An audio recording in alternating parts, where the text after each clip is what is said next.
Welcome to this tutorial on using Jupyter Notebooks with Apache Spark.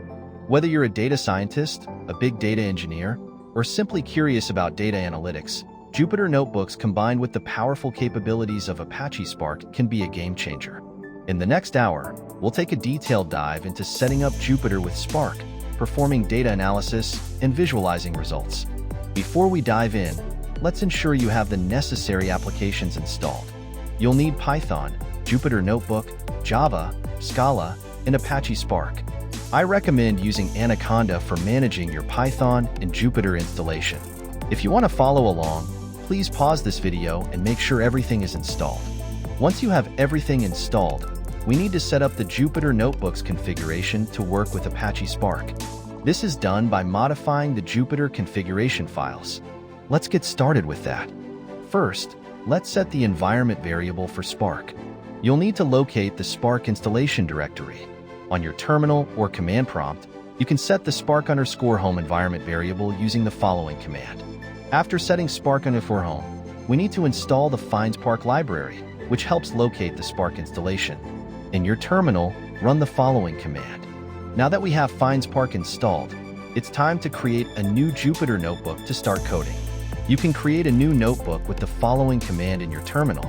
Once the Jupyter Notebook opens in your browser, create a new notebook and make sure to set the kernel to Python 3. Let's import the necessary libraries.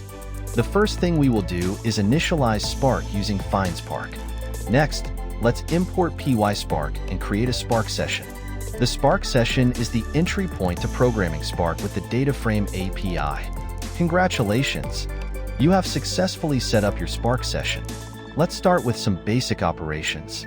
To demonstrate this, we will create a simple data frame using a Python list. Now, let's display the data frame we just created to see what our data looks like. Here, you can see the data frame printed in a tabular format. Apache Spark allows you to manipulate this data efficiently using its built-in functions. Let's go ahead and perform some basic operations like filtering and aggregating our data. Next, let's perform an aggregation operation. For example, we can calculate the average age of the individuals in our data frame. Now let's delve into how we can read data from external sources. Apache Spark supports reading from various sources including CSV, JSON, and databases. We'll read in a CSV file. In this step, I want to show you how to handle missing data in your data frame. Apache Spark provides easy-to-use methods to fill or drop missing values. Let's take a look at how to drop rows that contain any null values. We can also fill missing values with a specified value. For example, let's fill missing age values with the average age. Another powerful feature of Apache Spark is the ability to join data frames.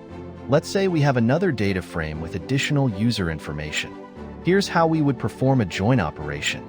Now that we have explored some essential transformations and actions on data frames, let's move on to complex types, including arrays and maps.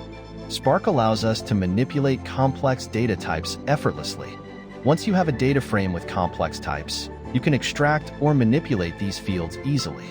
For example, let's flatten our complex data and access specific elements. Visualizations in Jupyter Notebooks can add significant value to your data analysis. Although Apache Spark itself doesn't provide built-in visualization tools, we can use libraries like Matplotlib and Seaborn to visualize our data frame. First, we need to convert our Spark data frame into a Pandas data frame. Now let's create a simple plot using Matplotlib. We'll plot the average age in our data frame. As you can see, visualizations effectively convey insights hidden in your data. Now let's wrap things up and discuss some best practices when working with Spark in Jupyter Notebooks. Firstly, always remember to keep your Spark sessions limited by closing them when done. You can do this by calling spark.stop at the end of your notebook to free up resources. Secondly, consider using data frames over RDDs, as data frames provide better optimization through Catalyst, Spark's query optimizer. Lastly, use persistent storage when dealing with large data sets or when doing iterative operations. Making use of data frames' built-in cache method can greatly enhance performance. And that wraps up our tutorial on using Jupyter Notebooks with Apache Spark. If you found this video helpful, don't forget to like and subscribe for more programming tutorials.